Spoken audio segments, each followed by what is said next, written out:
Hey everyone, welcome to the Unemployed Millionaire Show. This is Matt Morris with part 2 of our closing series here. And so if you haven't watched part 1, definitely go back, watch the previous episode and where I talk about the psychology of closing and network marketing. What we're talking about here is on this show, it's going to be a quick one just to talk about the framework of handling objections. And so here's the attitude. I covered this in the last show. This is one of the key points is no emotional attachment. See, you are the president and CEO of your own multi-million-dollar enterprise. That's got to be your attitude. You've got to have a level of confidence that you are going to be successful with or without any one person that says no to your business. The fact is, your dream for what you want in your life has to be bigger than any person's objection. Okay? So here's the other thing is I'm going to give you this framework for handling objections, but what I want you to realize is this is a sorting business versus a selling business. At our with my company, we do a trip once a year. They take all the top leaders. We were in Monte Carlo last year,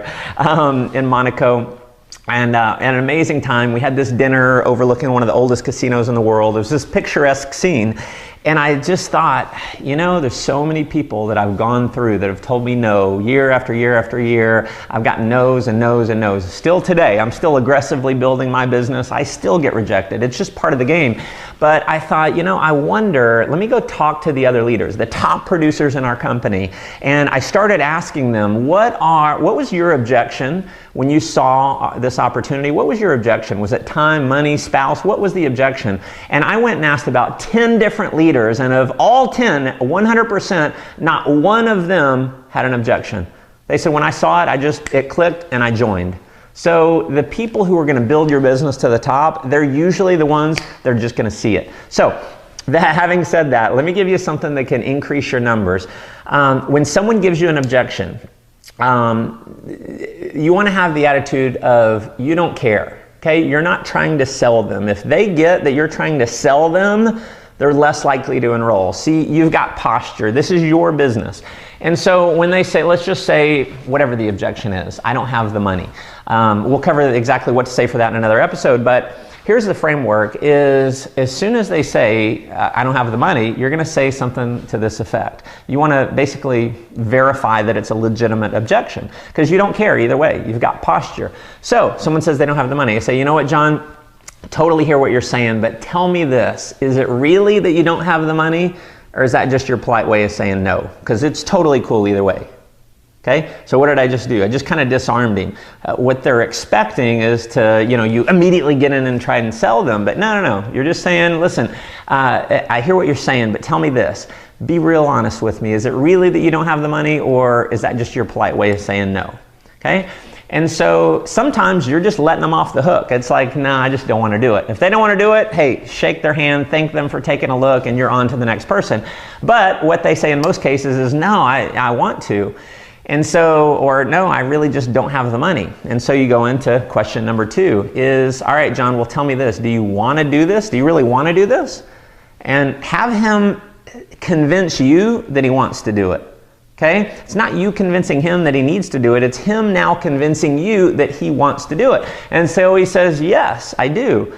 And I'm going to go a third time or a second time. Question number 3 is basically saying, are you sure? Are you serious? Do you really want to do it?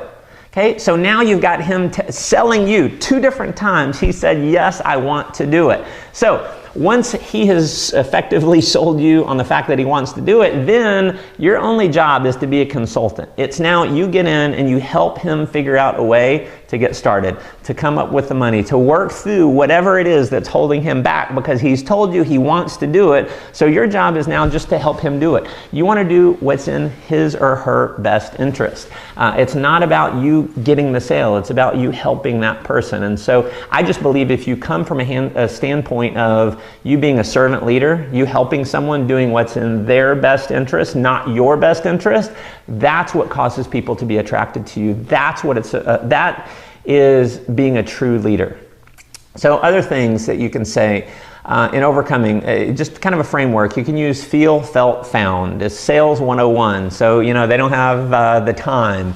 You know what? I know exactly how you feel. I felt the same way. Here's what I found out. And then you tell a story. You tell your perspective on it. that can be very, very effective. Maybe they don't have the money. Maybe that wasn't your issue. But you can say, you know what? I know exactly how you feel. My buddy, Mary, my friend Mary, she felt the same way. But here's what she found out is if she didn't come up with the money, she'd never have any money. So she came up with the money fast. She got started. She made all her money back. Now she's making an extra, you know, however she's doing in the business. And so feel, felt, found can be another great way.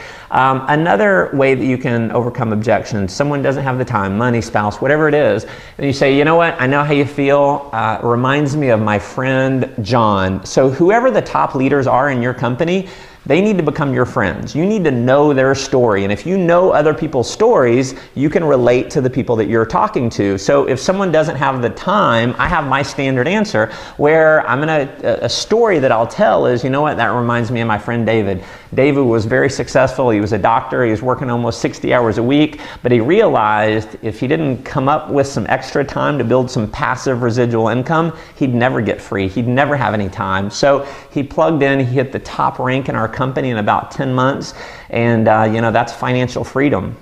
And so you know, I can just tell that story. So that's a basic objection framework for you. A few different ways that you can handle it. Again, remember, it's a sorting business versus a selling business. So I appreciate you tuning in. Make sure you are subscribed to my YouTube channel. If you've got a question for me, shoot me an email over to askmatt@mattmorris.com. Also, make sure you pop over to mattmorris.com, put in your name and email address, and I'll send you out my 7 Secrets to 7 Figures program. And until the next time, make life an adventure.